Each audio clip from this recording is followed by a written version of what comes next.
या गरीबों को दान दे देना। जी। अपने लिए कुछ नहीं अपने लिए सोचना, नहीं रखना, अपने लिए पास नहीं नहीं रखना। आज की देखना कल का नहीं देखना। जी, जी। उसे पकड़ बाबा कहते जी, जी, जी। हैं। इसको सबसे बड़ा तो दैविक समझा जाए, इसके बाद गुरु और गुरुमूर्तियों की कृपा होनी चाहिए। और गृहस्थ को मैं यही कहता हूँ कि हमको बाद में पूजो, पहले अपने माता पिता को पूजो, जिसने अपने जन्म दिया, वाह जिसने जन्म दिया। जी। हर पुत्र का एक धर्म कहता है। जी। बाकी जिंदा में सेवा नहीं की, लोग बाग मरने के बाद पितृ जो वो करते गया के जाते हैं, पर दोष निकालते, ये सब बेकार है। और उन्हीं से बचे तो हम लोगों को सेवा करो। बहुत सुंदर जी। पूज्य महाराज जी के पास हम लोग पहुंच चुके हैं, हम और चेतन भाई जगह जगह कुटियों में पहुंचकर सेवा कर रहे हैं। जो भी जैसा भी है, हम सब का कर्तव्य बनता है कि हम सब पूज्य संत महाराज जी के लिए राशन की व्यवस्था, त्रिपाल की व्यवस्था, पुआल की व्यवस्था, ये सब मिलकर करें और कर रहे हैं। इधर देखिए बारिश भी शुरू हो गई, बूंदाबांदी भी शुरू हो गई है। महाराज जी ने तुरंत कहा कि सेवा अगर कर रहे हो तो पहले आओ मेरे पास बैठो। तो पूज्य महाराज जी कहाँ से हैं, किस जगह से हैं, उनके बारे में जानते हैं। महाराज जी दंडवत, बहुत बहुत प्रणाम जी। मैं आपको भी कुशल मंगल की सदैव कामना करता हूँ कि भगवान आपकी कृपा जी से सदैव कुशल मंगल रहे। आश्रम कहाँ आपका महाराज जी? मैं इस समय टिकरेश्वर महादेव जी सफीपुर के पास में रहता हूँ। जी जी। मेरा नाम रक्षानंद सरस्वती और फक्कड़ बाबा है। फक्कड़ बाबा, तो फक्कड़ बाबा का काम क्या रहता है? मतलब संत हैं, सन्यासी हैं, बैरागी हैं, एक जगह कई बार बोलते हैं फक्कड़ हैं, फक्कड़ बाबा। इसका काम ये रहता है कि ये सांस से लिया और ये सांस से दे दिया, इस सांस से लिया और ये सांस से दे दिया। हाँ, फक्कड़ बाबा कभी, जो भी फक्कड़ बाबा होते हैं वो कभी पैसे के लालची नहीं होते हैं जी, कभी किसी को गुमराह नहीं करते जी। उनको सतमार्ग दिखाना जी, सेवा पूजा का भाव करना, कराने का लक्ष्य होता है जी, करते भी हैं और कराते भी हैं जी। महाराज जी, फक्कड़ बाबा का काम है एक हाथ से देना, एक हाथ से लेना। ये काम फक्कड़ बाबा का होता है जी। मतलब आ गया 10,000 रुपए तो किसी न किसी कार में उसको लुटा देना, यानी कि कन्या खिला देना या गरीबों को दान दे देना जी। अपने लिए कुछ नहीं सोचना, अपने लिए नहीं रखना। आज की देखना कल का नहीं देखना जी, उसे फक्कड़ बाबा कहते हैं। जी। गांव देहात में कहा जाता है ये फक्कड़ी हैं, ये कुछ अपने पास रखते बस उसी को फक्कड़ कहते हैं, उसी को।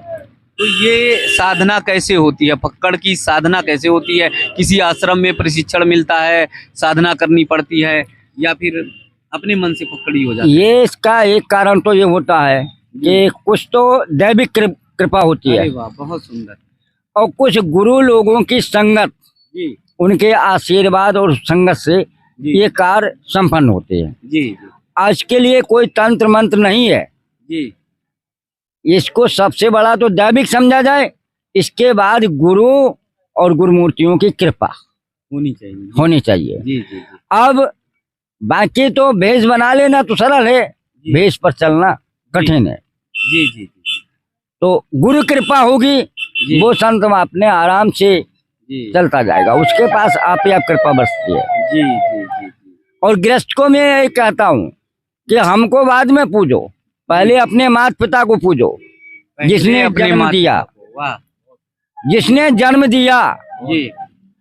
हर पुत्र का एक धर्म कहता है। बाकी जिंदा में सेवा नहीं की, लोग बाग मरने के बाद पितृ जो वो करते गया के जाते हैं, पर दोष निकालते, ये सब बेकार है।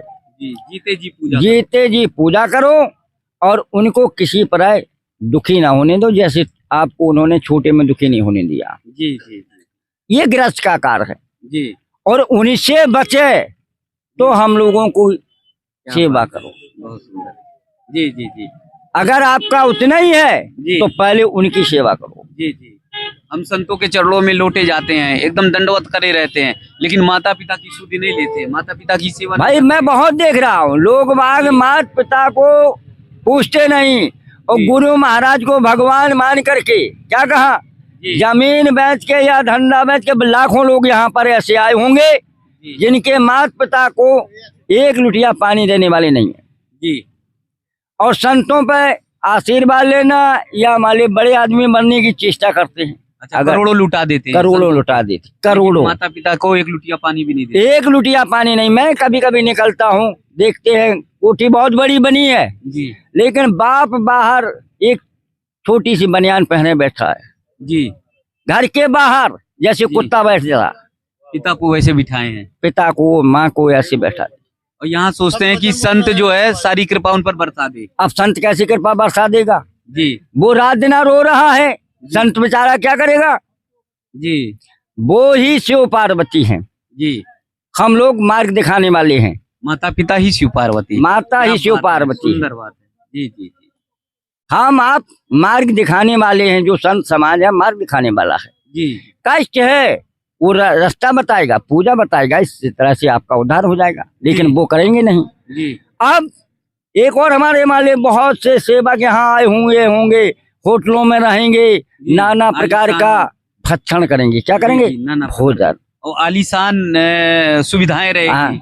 आप ये सोचिएगा, माता पिता ने आपको जीवन दान दिया, जीवन दान दिया है, उन्होंने अगर ना खिलाया होता, ना पढ़ाया होता, और ना बढ़ाया ना होता। आपको बढ़ाया होता तो क्या बढ़ सकते थे? नहीं, कोई नहीं बढ़ सकता था। जी जी हम लोग अपने गुरु को जी सर्वस्व लुटाने की क्षमता रखते हैं जी जी और कभी गुरु के समक्ष पंथी मार्ग नहीं बैठते हैं, जी, एकदम सतर्क बैठते हैं। क्यों? गुरु की आज्ञा। जी जी, अगर गुरु ने कहा कि पानी तो पहले पानी, इसके बाद वाणी। नहीं, और गुरु ने कह दिया कि आग में छलांग लगा, हाँ तो लगाएंगे तुरंत, तुरंत, पल भर भी देर नहीं पल करेंगे। भर भी देर नहीं। गुरु के प्रति इतना गुरु के समर्पण। प्रति इतना समर्पण है अपना। जी, तो महाराज जी जैसे माता पिता की बात हो रही, तो माता पिता को छोड़ के आप भी आए हो? मैं देखो आया हूँ छोड़ के। जी मेरे पास जमीन भी थी जी और मेरा एक भाई था। जी, पिता की आज्ञा से मैं बाबा बना। अच्छा, पिता ने आदेश दे दिया था। पिता की आज्ञा से बाबा बना। अच्छा सर्वप्रथम पिताजी ने मेरे को ही पूजा पाठ सिखाया। अच्छा अच्छा, इसके बाद जब मेरे को दैविक क्रिया का सिस्टम बना जी तो उन्होंने कहा कि बेटा हो अब क्या करोगे? अब हम कहा हम शादी तो करेंगे नहीं जी और आप चाहे कुछ करें, हमें कहीं ना कहीं समर्पित कर दो। जी, तो उन्होंने कहा अब मेरे जीते जी यहीं रहिएगा, आपके पास जमीन है। जीते जी यहीं रहिए। हाँ, भीख नहीं मांगना, किसी को ठगना नहीं जी और कोई चाल फरेब नहीं करना। जी तो पहली आज्ञा मैंने पिता की मानी। जी माँ हमारी 7 साल की उम्र में मर गई थी जी, और पिता हमारे अभी 2007 में मरे, और जी। तभी ये बाल कट भी गए।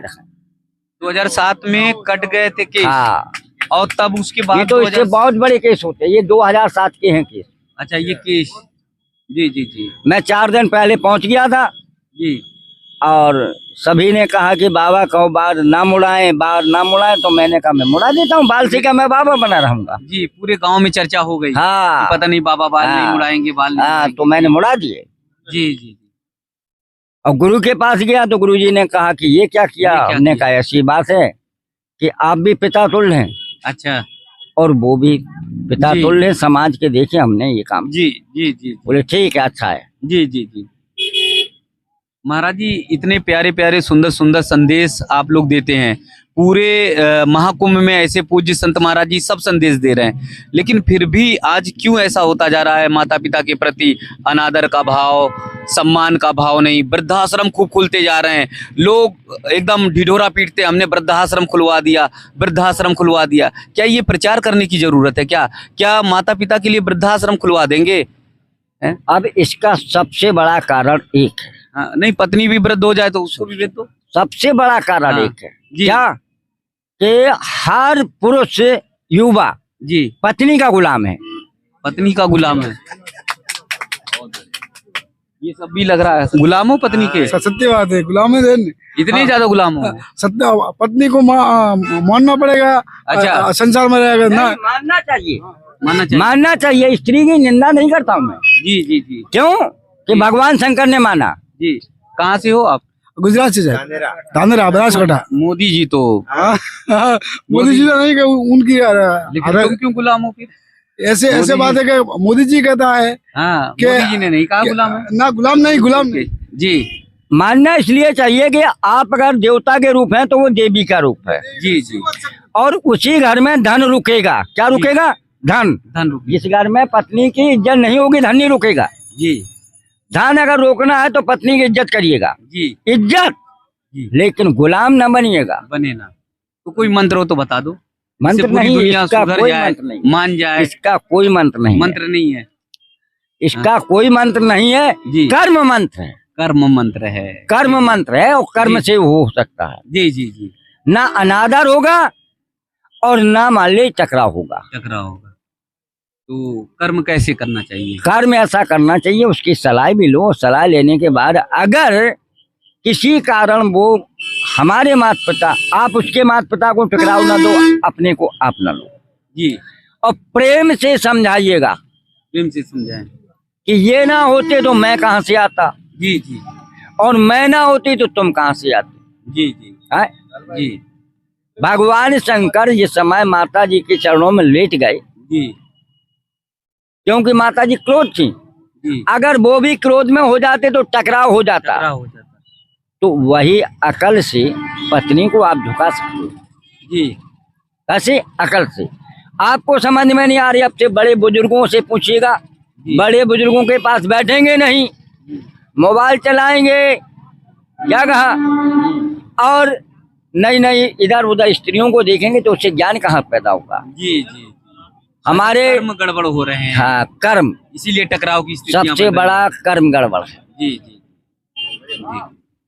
तो पूज्य महाराज जी ने ये बताया कि कर्म को अगर ध्यान रखेंगे तो फिर कहीं टकराव नहीं होगा। कर्म को अगर ध्यान रखेंगे तो सेवा के पथ पर, सेवा के मार्ग पर चलते रहेंगे। महाकुंभ में अगर आप आ रहे हैं तो महाकुंभ में कर्म को ध्यान में रखें, सेवा का भाव रखें, संतों के प्रति श्रद्धा का भाव रखें, दंडवत हो, नतमस्तक हो। सेवा से बड़ा धर्म कोई नहीं, सेवा से बड़ा परोपकार नहीं। इसलिए पूज्य संत महाराज जी के कुटिया तक पहुँचे, जहाँ जरूरत लगे, जिस जगह जरूरत लगे, उन्हें राशन की, इन्हें चावल दाल की, और जो भी सामर्थ्यवश व्यवस्था हो सके पूज्य संत महाराज जी को करिए। देखिए ना कैसे जटाधारी पूज्य महाराज जी सहज लगते होंगे, साधारण लगते होंगे, लेकिन वाणी वाणी में, शब्द शब्द में कर्म की वो व्याख्या, घर और परिवार और संसार की वो व्याख्या इतने सुंदर तरीके से, इतने सुंदर तरीके से पूज्य महाराज जी कर रहे हैं, जैसे लग रहा है कि साक्षात परमपिता परमेश्वर भगवान भोलेनाथ हमारे साथ में बैठे हैं। और वो ज्ञान की वाणी, वो अमृत की वाणी पूज्य महाराज जी हमारे ऊपर वारिस कर रहे हैं, और वो अमृत तुल्यवाणी हमारे ऊपर बरस रही है। जैसा कहा गया है कि महाकुंभ में अमृत कलश, यानी अमृत कलश की बारिश होती है, अमृत की बूंदें पड़ती है, और तभी महाकुंभ में लोग स्नान करते हैं, श्रद्धालु स्नान करते हैं। तो वास्तव अमृत की अगर बूंदे देखनी है तो संत महाराज जी की वाणी देखिए। संत महाराज जी की एक एक वाणी जो है वो अमृत की बूंद के समान है, अमृत जैसी है, और उसको अगर आपने धारण कर लिया तो फिर आप समझ लीजिए आपका जीवन सुधर जाएगा। जो लोग कहते हैं कि हमें अमृत नहीं मिला, जो लोग कहते हैं कि महाकुंभ में आए, महाकुंभ में हमें अमृत चखने को और दर्शन करने को नहीं मिला, तो देखिए साक्षात आपके सामने अमृत है, अमृत है, अमृत है। बहुत बहुत दंडवत, बहुत बहुत प्रणाम, बहुत बहुत प्रणाम, बहुत बहुत।